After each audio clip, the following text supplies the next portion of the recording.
In all honesty, he has to be the busiest person in the region right now. Mayor Jim Diodati is getting ready for the biggest crowd ever to hit Niagara Falls. And to top it off, he'll be hosting an adjudicator from the Guinness Book of Records. We're going to get to that in a moment. But first of all, Jim, a few of us here at YourTV fell for your April Fool's joke. What was going through your mind? You know what? In all the craziness, Mike, I thought we got to do something fun. And of course, it hit me on the long weekend. So I said, let's do this. So on Easter, I left my family gathering. I went down to the Niagara Parks Power Station in search of a big wheel I could turn, a big valve, found one. And it's funny, I knew I had something good when I got there, the ladies signed me in and they said, all right, you're free to, go tour the plant. And I said, oh, I'm not touring the plant. I'm just here to shut the falls off. And they said, really? And I said, yeah. And they go, well, what about the electricity? And I said, oh, we'll be good. The reservoir's full. We'll be fine. You won't even notice. And they go, just like that? And I said, just like that. And they're like, oh, okay. And Mike, it's the quintessential thing every tourist says when they come here. Of all the silly things they talk about and ask, it's always, is it true they shut the falls off at midnight? Because the falls have been turned off, either frozen or whatever the case may be, where it's this folklore, this mystic thing, where when I got home, my nephews were all there and they're saying, so what'd you do, Uncle Jim? And I said, oh, I had to turn the falls off for a bit, just testing it out for the eclipse. And they said, really? You can turn the falls off? And I said, yeah. And my brother goes, all right, you got some more gullible ones there, Jim. And it's so funny. And I realized people bought into it. It was interesting timing as well, because were we not just a week away from the actual anniversary from when they did turn the falls off many, many years ago? You know what? I didn't even, you're giving me way too much credit, Mike. I didn't do my research like you do. It was just a bit of dumb luck and some random timing. And I thought, this would be fun. Why not? We got to do something. So anyway, we did it. And oh my gosh, I can't get over how many news, because in today's news, every media, they're all competing to get the news out quicker than the other one.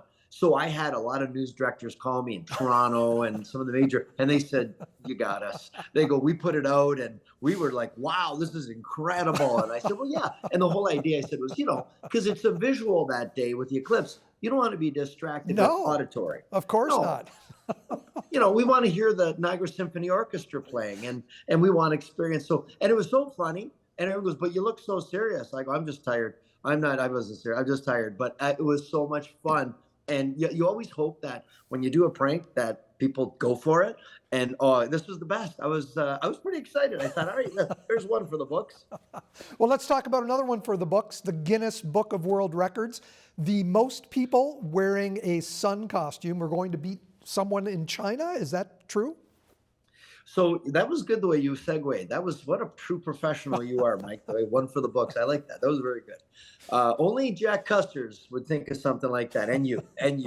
So that's a record they set in China. So we've got these yellow costumes fabricated. We had them made locally. And everybody's got to wear the exact same costume. The adjudicators will be here from Guinness. We're going to do it out on a hornblower boat in the Niagara River because of the mild winter. We've got the boats out really early, second earliest ever. And yes, I'm going to be out there as part of the group. And we're going to hopefully be breaking a world record that day and having some fun. And again, having some fun. Life's too serious. We're so focused oftentimes on the negative. Let's have a little bit of fun. Let's play a little bit. And so that's what we're going to do that day. Why not? Are you wearing one of those suits yourself? Well, it was funny. One of the media asked me, because they know I'm riding my bike down there that day, and I have my backpack with all my stuff. And they go, so we're just picturing you, Mayor, riding your bike in your yellow sun costume to the event. I go, no, I'm going to wait till I get there. I don't want to be that much of a target. But yeah, I guess when I get down there, I'm gonna wear one too. You got to see these. These are awesome. It's gonna be fun. It started out like a lot of things. It's just a goofy idea. It picked up steam, and we're like, yeah, why not? Let's have a little bit of fun. It's going to be quite the spectacle. How can people get involved in this?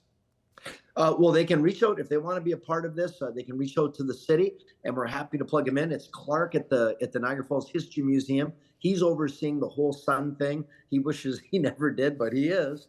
And then the biggest challenge is getting down there. So we just need everybody, and we're going to do it in the morning before all the real craziness happens. So you'll have to get a way to get down there, and they do have plans. So what they should do is reach out to Clark Burnett at the Niagara Falls History Museum and say, I want to be a part of making the record for the Guinness Book of World Records, and he'll line them up, give them all the information they need to know, where they go, what time, and all the details. And Mike, I hope I'm going to see you down there too. Well, I hope so, Jim. And let's talk about crowds. You're predicting maybe 1 million. Some other people are saying, maybe about 500,000. Where do you think it's going to fall? Well, it really ultimately depends on the weather. We're preparing for 1 million. And if it's 500,000, that'll still be a record by far. And better to be over prepared and not need it than to be under prepared and wish you were.